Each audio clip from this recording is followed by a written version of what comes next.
Kalian nonton debat Capres putaran ketiga minggu lalu gak? Di debat itu, Capres nomor urut 1 Anies Baswedan bilang separuh dari anggota Tentara Nasional Indonesia nggak punya rumah.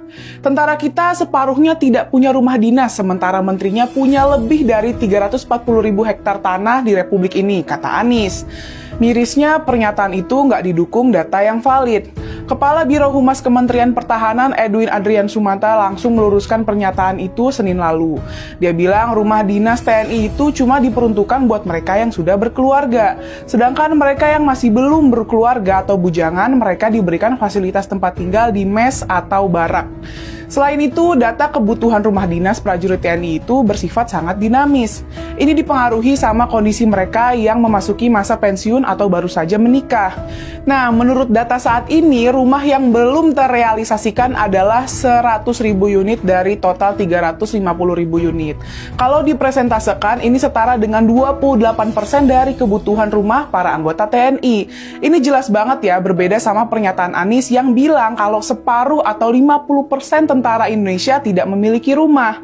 Ngaco kan? Dalam pernyataan yang sama, dia juga bandingin sama ratusan ribu hektar tanah yang dimiliki oleh Capres nomor urut 2 Prabowo Subianto. Duh, lagi-lagi ini nggak valid juga ya datanya ya guys. Ini bisa kita lihat langsung dari laporan harta kekayaan penyelenggaraan negara atau LHKPN dari Komisi Pemberantasan Korupsi atau KPK. Menurut LHKPN, total kepemilikan tanah Prabowo di Indonesia hanya mencapai 81.670 meter persegi atau setara dengan 8,17 hektar. Jauh banget dari angka yang disebutin sama Anies.